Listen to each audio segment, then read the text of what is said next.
Hello and welcome to the daily newscast within the United Countries, special by First Ukraine. You can find us at the frequencies available at our website, firstua.com. I'm Sergei Velichansky and thank you for joining us. The terrorists continue shelling Ukrainian forces with the use of forbidden by the Minsk Agreement weaponry. The ATO press center reports about 15 shell fires yesterday. Pisky and Talakivka and Avdiivka settlements were the main targets of the shellings, along with Popasne and Size villages. No casualties reported. One soldier is injured near Donetsk airport. According to ATO spokesman Andrei Lysenko, the terrorists continue airborne reconnaissance. The enemy conducts the air intelligence, and according to information of bodyguard service, there were noticed 10 aircrafts. At the same time, Ukrainian anti-aircrafters are always ready to possible attack. In the area of Starobilsk districts in Luhansk region, one manless aircraft has been eliminated. This settlement is in 50 kilometers from the confrontation line. That means that enemy wants to get such an information as possible about the ATO forces. Russia is an aggressor and so-called Lugansk People Republic are terrorists. This is an official statement of the Stanично-Luhanska Regional Rada. This is what was reported on the official website of the head of Civil Military Administration of Lugansk area, Gennady Moskal. According to him, the deputies had a very hot discussion about this. Gennady Moskal considers this region as the most pro-Russian in the whole Lugansk area. It is located 12 kilometers away from Lugansk and is on the very line of separation. The decision of Stanitsa-Luhanska Regional Council is really representative. Mainly Don Cossacks leave that district, who do not hide their sympathies to Russia. In the end of the previous year, pro-Russian moods reached here 90%. But for this time, locals have an opportunity to evaluate the work of military-civil administration and to compare their life at home and life on occupied territories. The State Department of the USA declares that there is presence of Russian forces in the east of Ukraine and they train militants. This is the way they commented yesterday's words of Vladimir Putin, where he said that there is no army of Russia in Donbass. Marie Harf, the spokesperson of the State Department, says that there are many facts, in particular photos, that prove it. At the same time, she says the sanctions against Moscow are effective and they can be strengthened. As we said, there are a variety of ways that the world will honor Victory in Europe Day, including on May 8th here in Washington. Some European capitals will also mark it. At the military parade, specifically in Moscow on May 9th, will be represented by Ambassador Teft.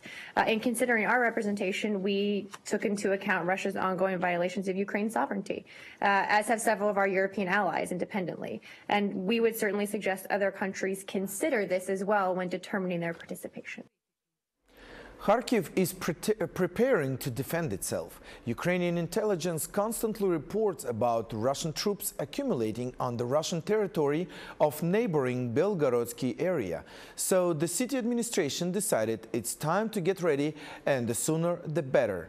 The city will be defended by 3 lines of fortifications. First is the state border line, second, secret fortifications in the rural area, and the third, the strongholds which are being built on the outskirts of the city.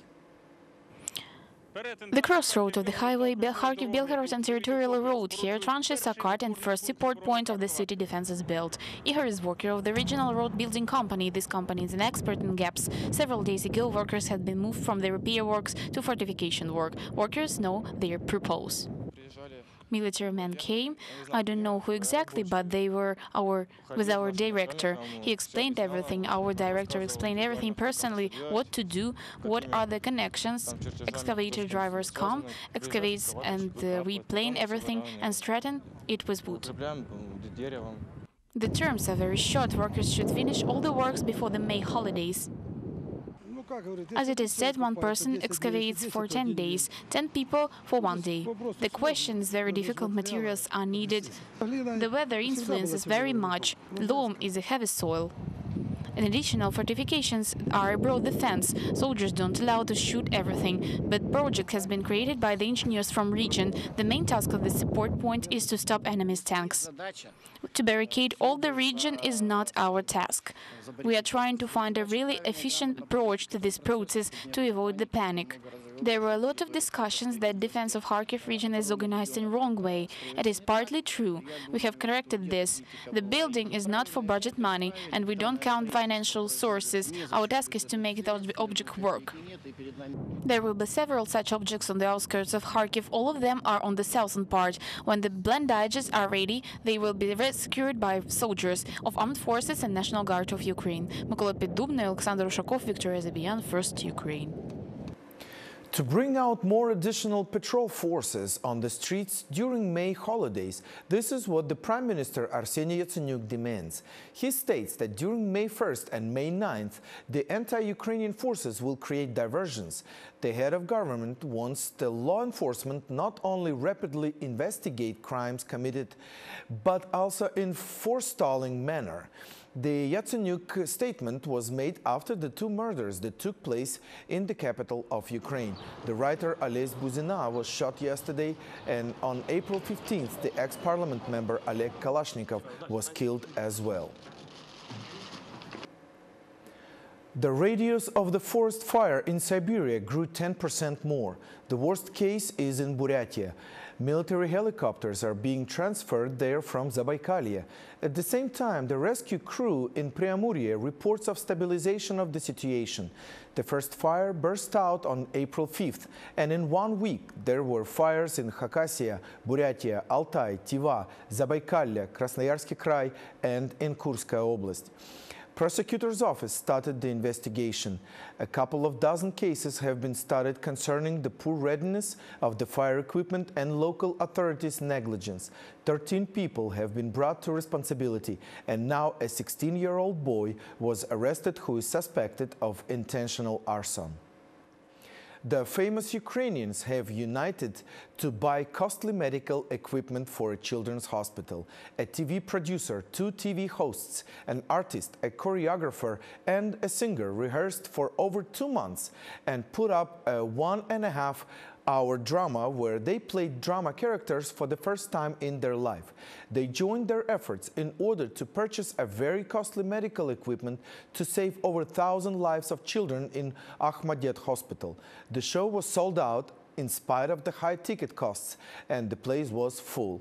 The equipment will be bought within the next few weeks and be given to the hospital. Half of a ton of lard on the Vorskla River bank.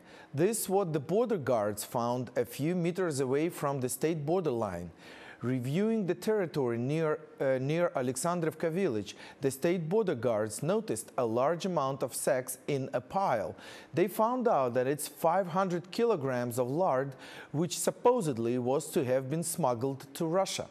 The contraband is confiscated and the smugglers are being searched after. It was the United Country newscast by First Ukraine. You can find more details at our website, firstua.com. Sergei Velichansky was working for you in the studio. We wish you only good news. Take care and goodbye.